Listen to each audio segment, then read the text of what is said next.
I'm Sarah Fergani with KENS 5 News Now. An arrest has been made in the murder case of a 4-year-old girl who was shot to death after a barrage of gunfire outside her home.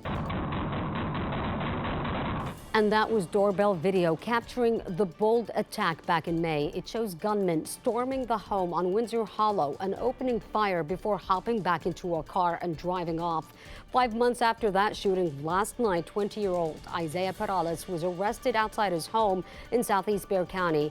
The Bexar County Sheriff says Perales is seen in this separate video targeting the girl's home. So far, the other gunman has not been found. The sheriff said that this guy, Brian Salazar, is next. Brian has only been named a person of interest and not a suspect at this time. That's because the sheriff says Brian wiped some possible evidence off his phone. Now they're asking for the public's help for any information on him. Now, they did, however, have enough evidence to arrest Perales after a search at Calaveras Lake this past Monday recovered what the sheriff says are 2 murder weapons. He said they had digital evidence that Perales drove to that lake after the shooting that killed 4-year-old Marianne Marble and wounded her family. Justice for that little girl is just something that none of us have slept the same since it happened. And I know this is a horrible situation for them. They lost a little girl out of this. But it's important. Just like they want to see those responsible facing prison time, we want to see the same. And we're certainly willing to go to the ends of the earth for it.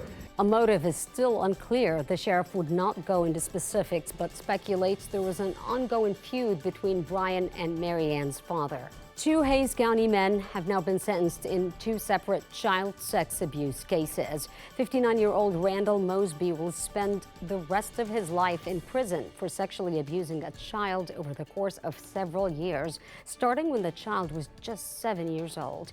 Mosby also placed hidden cameras in the child's bedroom and bathroom. The judge said Mosby will have 0 chance of parole.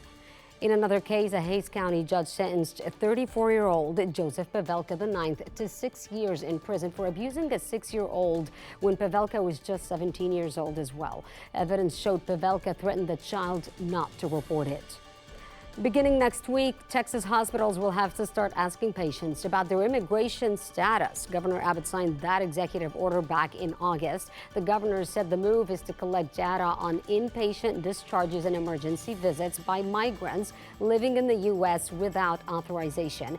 The new law has been met with backlash by the ACLU, which argues the law could lead to damage and worsen health outcomes. The new law takes effect November 1st.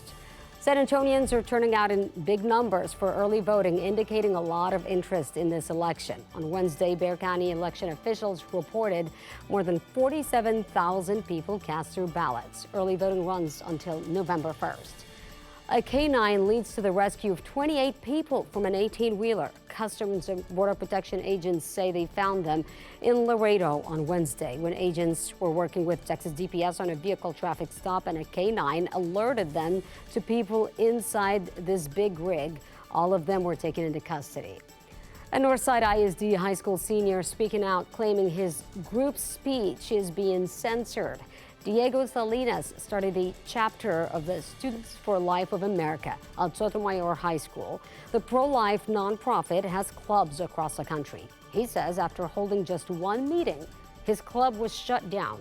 According to NISD's policy for non-curriculum student groups, Students for Life cannot imply they're a school-sponsored club. I started up an Instagram. And that Instagram had the @Sotomayor for Life. The same meeting that we were having that day where she called me into her office, I deleted it in front of her. In a statement, NISD said the high school complied with the district's policy and the matter is currently under consideration. Students for Life of America sent a letter to the school demanding the group be reinstated. The district said it cannot comment any further.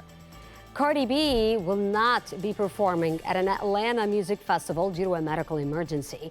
The 32-year-old rapper said on Instagram, quote, "I am so sad to share the news, but I've been in the hospital the last couple of days and I will not be able to perform at One Music Fest." There were no details on the medical emergency. A local Army sergeant and veteran walked into his brand new home. A mortgage-free home was gifted to William Watson by the home builder Pulte Group and Building Homes for for Heroes. Sergeant Watson served nearly 10 years in the U.S. Army and was wounded in Iraq. Now he's a youth pastor and mentors at Judson ISD.